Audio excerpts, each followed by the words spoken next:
Hi guys, welcome to part 5 of the lithium battery pack repair project. So anyway, in this part I've already gone ahead and just restuck the Velcro back down.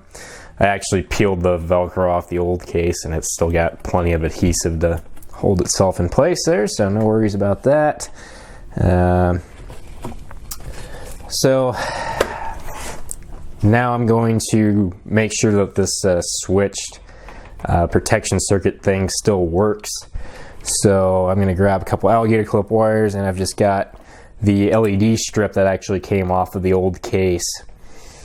And I'm just going to go ahead and let it run down. I'm also kind of curious as to how long it'll be able to run. Just, it's about, it's about 4 feet worth of LED strip, I think.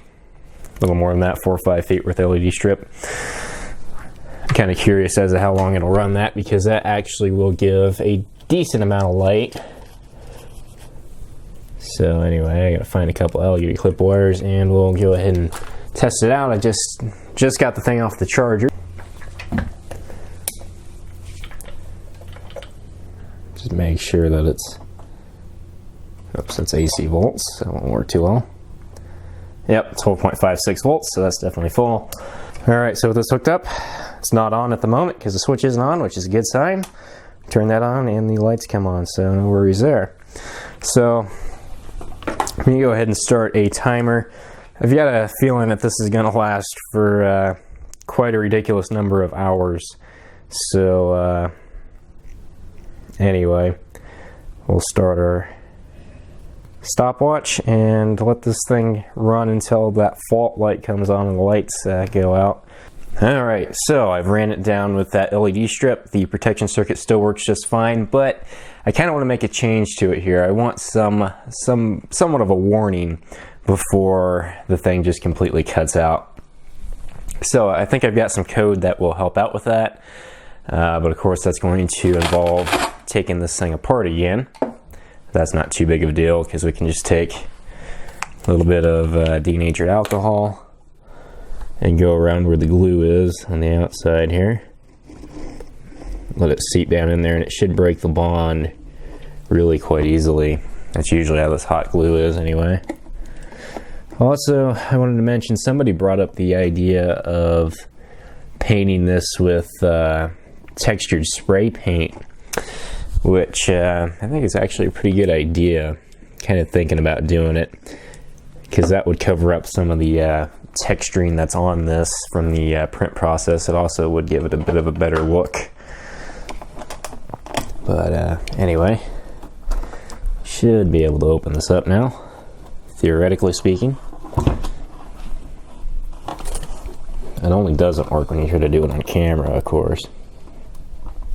So I'll get this out of the way and open her up. Alright, so I've put some fresh code onto the brains of the unit here, which is an AT-Tiny 85, and we're going to have to put it in here and adjust the voltage so that it's at the cutout point in order to get or figure out how much it's offset by, because I'm sure these resistors aren't perfectly accurate.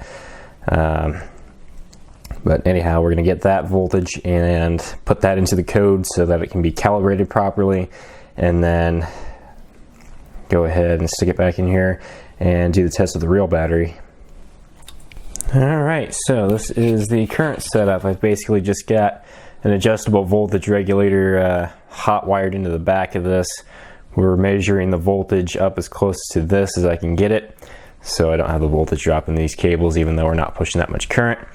Currently we are at 11.13 volts, and you see that we've got a little bit of a flashing fault light here. We're going to start lowering this voltage until it shuts off, and that is going to be when calibration. I got to remember it takes a couple seconds for this to update. And now we're getting into the second low voltage warning.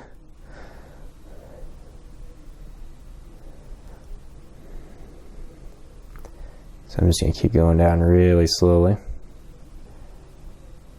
until the green light goes out and the red light goes solid. Now the red light's solid. You keep going until the green light goes out. which should be at 10 volts.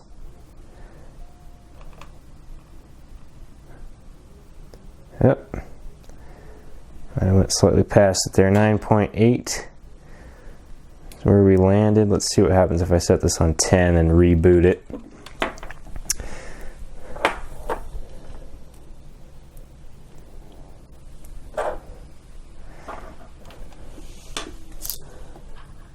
I'm just going to use my fingernail here and slowly turn this down. Okay, so 0.986 or so is when that shut off, which is actually pretty close, but it's about 0.14 volts off still, so I'm going to have to add in the calibration value of 0.14 into the code, which will get it at exactly 10 volts, or it should. It'll be really close. And then I'll go ahead and put that back onto the chip again, and we should be good to go. Alright, so we got the voltage set up at around 10. And we're just going to hook it up and see. So it should be borderline if it actually works or not. 10.06, and it has come up with the fault. So I'm going to unhook that. Now this doesn't have to be completely perfect. This may also be because I'm hooking up the power like this too. Okay, there we go. 10.64. It kind of booted up weird though. Came on with just the fault light and then went to that. I don't know, probably doesn't really matter. So now we're going to start lowering the voltage. I might need to put in a delay before it actually measures the first voltage. That might be a good idea. But yeah, we'll start lowering this and see what it cuts out at. Should be right around in here somewhere. Yeah, 10.05 or so. So maybe still not perfect, but not bad. Alright, so one more small change to the code. When it boots up there, you see that fault light kind of comes on dimly, and then eventually this kicks in, and I also tried to adjust the voltage again, but now it's low again, so that's interesting. Let's see what happens if I go down a little bit. Doesn't necessarily, 9.9 or so, it's probably not that bad, but at 9. Well, let's see if it comes on whatever voltage this is. It's 988. Bump this up a bit. 994. We'll see if it boots up at 994. Yes, it does. So somewhere around 9.90 seems to be where it's kicking off at. Doesn't really matter, I guess. Doesn't matter by too much because we can run these lithium battery packs all the way down to 9.0. Also, this does have a high voltage protection, so we'll go ahead and ramp it up and make sure that that's within reason. It's set at 12.8 in the software, so it's probably going to kick off at like 12.7. And you'll see the different stages of the LEDs there. We've got this, which is on for a second, off for a second. That's the slightly low battery. Well, this is the slightly low battery warning, just pulsing for 100 milliseconds. The on for a second, off for a second is the getting sort of really low, then it eventually turns on solid red, and then shortly after that, the power light will go out and it'll shut off. And also there will be one more mode in this where it just has the green light, which should be anything above 12 volts or so. So that should just be green. Until we get up past, 12.7 or so. So I'm actually going to set this at 12.6-ish. And make sure it turns on at 12.6 because that's kind of important.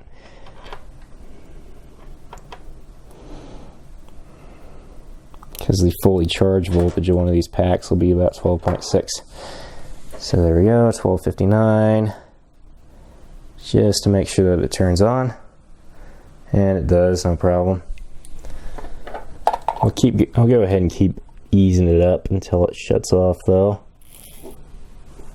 Oh, you probably can't see the meter.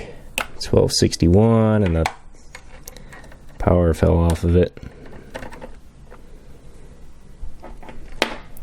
And it didn't come on at 1272. Yeah, it doesn't like 1272. So yeah, it's offset by about 1/10 of a volt. I might try to go into the code and change that.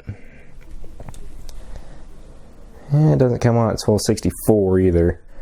It's kind of cutting it close. And the other kind of major change that I did to this was that it will not continue to try to turn on. It'll just stay on that fault mode forever once it detects that the battery's low. It did turn on there. It was 1258.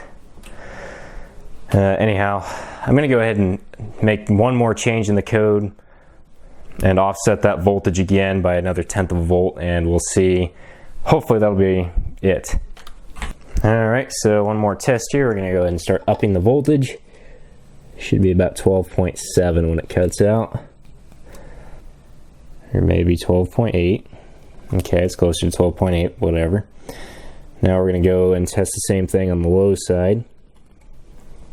So I've got to back off on the voltage and reboot the chip.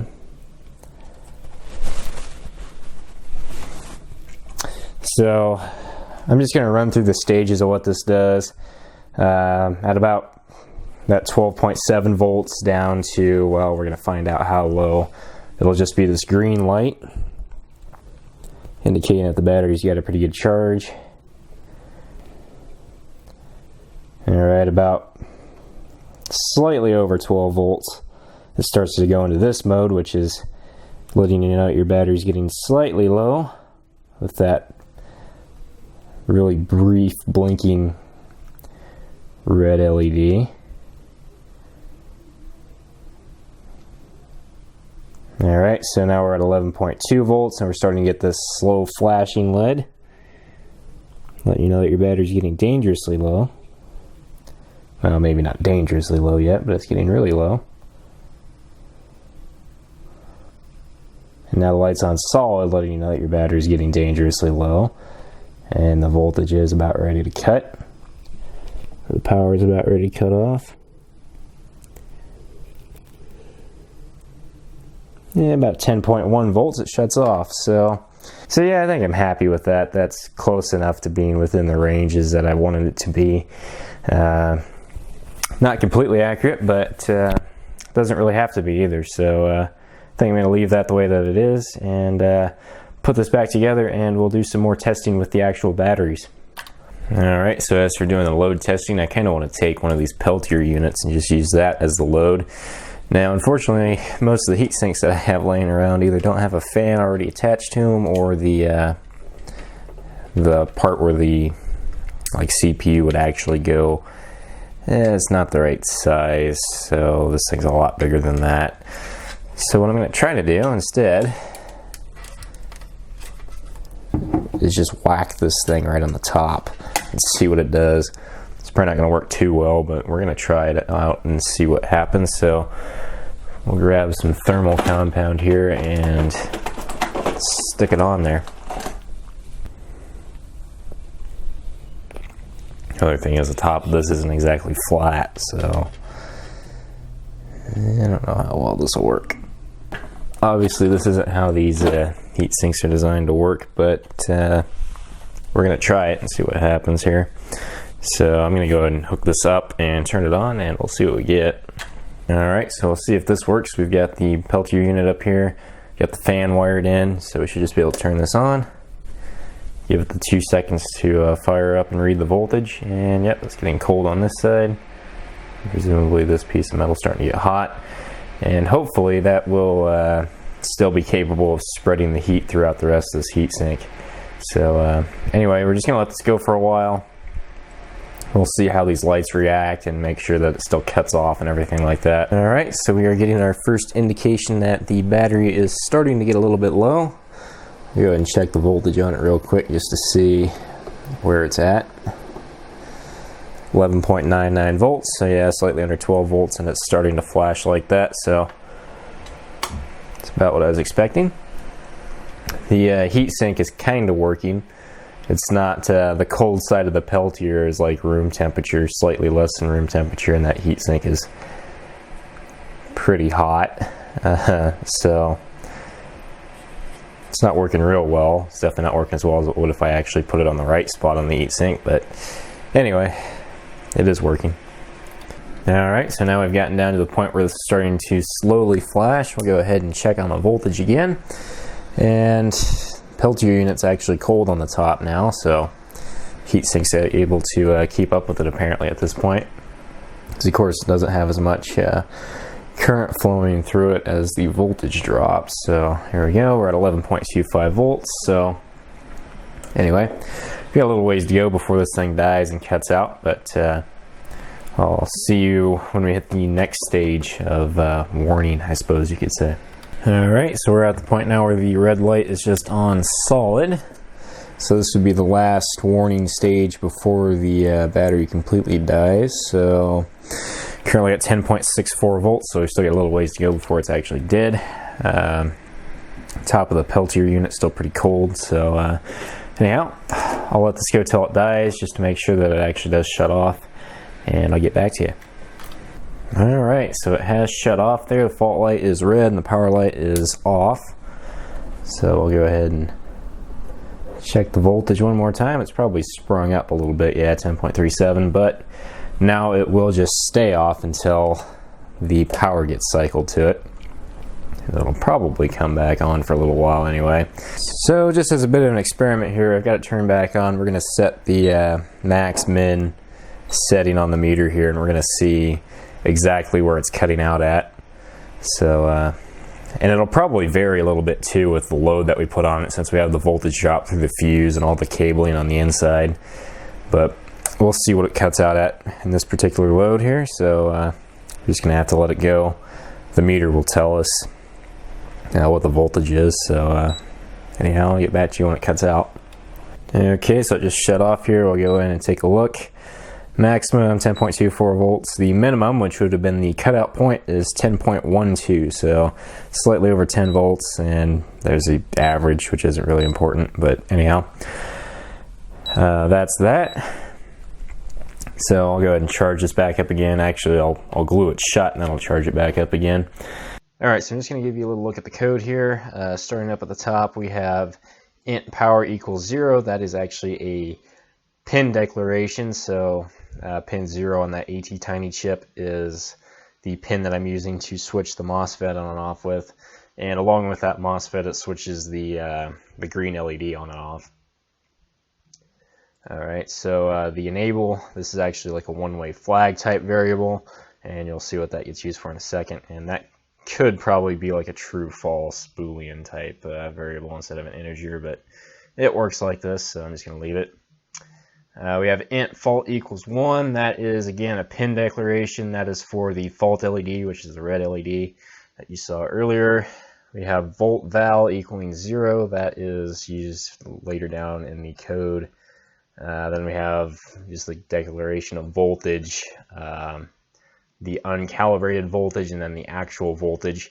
And then we have the offset voltage essentially, which mine came out to be about negative 0.2 after I ended up messing with it, as I showed earlier, when I brought it all the way down to the 10 volts until it cut out, and we used that as a calibration value. I just, with a little bit of experimentation, I figured out that this minus 0.2 is about right. Alright, so down here in the void setup we have, we just declare or set the pin modes, so they're both outputs of course.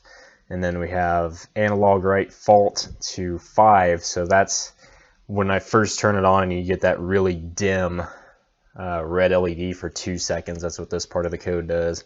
And the only real purpose for that is so that when I first turn it on, it gives a second for the circuitry to all come up to voltage and get everything up to where it needs to be before it takes the first measurement.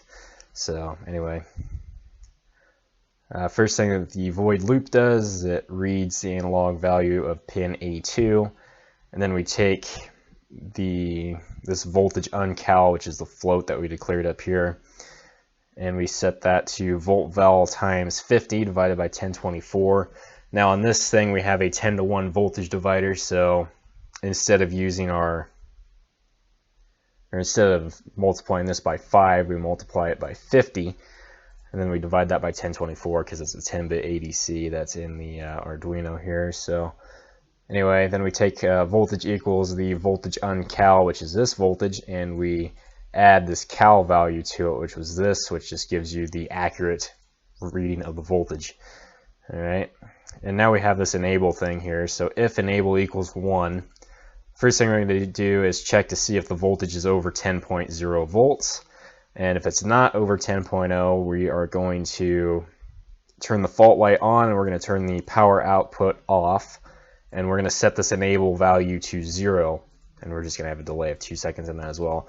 Now setting that delay, or the enable value, to 0 will get rid of the rest of this if statement and shut it off instantly, and it will not come back on after that enable value goes to 0. So it does have to be power cycled once the voltage falls below 10.0, or this does the exact same thing, but if the voltage goes above 12.8, it will shut the output off and not turn it back on. All right, so the next thing here, if the voltage is greater than 10.0 volts and the voltage is less than 10.6 volts, so basically if the voltage is between 10.0 and 10.6 volts, we're going to turn the fault LED on and leave it on, and we're going to still have the power on as well, which that's that very last stage of warning where both the red LED is on solid and the green LED is on, letting you know that there's still an output there, but the battery's just about dead. All right, so the next one here, if voltage is greater than or equal to 10.6 and is less than 11.2, so basically if we're between 10.6 and 11.2, we are going to write the fault LED high, turn the power on, or still have the power turned on, and then we're going to wait for a second. We're going to turn that fault LED back off again, and we're going to wait for a second. And you'll notice these are all timed out to be 2 seconds each, all these if statements. So this code, this loop, no matter what, takes about 2 seconds to run. So anyway, that's the slow flashing, which is the second warning sign that you're about ready to, or the battery's getting low. The next one, if the voltage is greater than or equal to 11.2 and the voltage is less than 12.0, so if it's between 11.2 and 12.0, we are going to turn that fault LED on. We're going to turn on the power still, and we're going to have 100 milliseconds delay, and then we're going to turn that LED back off, that fault LED, and then we're going to wait for another 1.9 seconds, which gives you the total of 2 seconds again, and it just very briefly blinks the fault LED, kind of letting you know that your battery's under 50%, let's say. I don't really know what this works out to, but it's a little bit lower than completely full. And then the last one, if voltage is less than that 12.8 and the voltage is greater than or equal to 12.0, so if you're between 12.0 and 11.8, I know that these are backwards, just how I set this up, because I modified this from some other code, and I kind of set this one up first and did these other ones. But yeah, this one's backward compared to the other ones. I could flip that around though. But anyway, what that does is it just sets the fault LED off and it turns the power on, and so that's just the green light, and then you put the delay of 2 seconds in there, and then that is the end of this code. So anyway, that's how the code works, what it is, what it looks like. So I'll go ahead and go back to the other me. Alright, so I think that'll just about do it in terms of fixing this battery pack. So this will be the last part of the series. I'll go ahead and stick the inverter back on, and this thing will pretty much be done. Now I might eventually add the LED strip back around the outside perimeter of this thing. So anyway, what we've done in the 4 or 5 months since I started filming this video is we've diagnosed the issue with the battery pack, we've repaired the battery pack, we've rebuilt the case for the battery pack, we've reprogrammed the circuitry and made the improvement of having a fuse in here. And well, that's about it. Well, we've retested it, we've done some other things like that, but anyhow, that's about the end of this, so I'll just give you one more look over the thing. We've got these nice little Ninja Flex rubber feet that were 3D printed at the bottom. We've got the case itself, which is also 3D printed, the inverter. This is a 300 watt inverter with a supposable 600 watt peak. We've got the USB port on the front, power switch, power and fault light, which is where I got the idea for the power and fault light on this. Got a couple of AC outlets. Over here we've got the power input to the inverter, which is just going through some 10 gauge wire, and then this is an XT60 connector that will get plugged into this main port. Now the main port is the unfused one on the inside. It's what I use to charge it. It's also what I use to pull the larger amounts of current out that have their own protection, like this thing will shut off at 9.5 volts or something like that. It's really low. This inverter has a really low cutout voltage for whatever reason. But anyhow, then we've got the balance connector for the battery, so we can balance charge these properly. Then we have the switched output, which is the one that has the protection circuit that's inside this, which is controlled by this switch. We've got the power and fault LED for the protection circuit, and we have the fuse for the protection circuit and the protected output. So anyway, that's about all there is to this thing. Alright, so that pretty much concludes the rebuild series on the lithium-ion battery pack here. So anyway, hopefully you guys enjoyed that, and I'll see you next time, guys. Bye.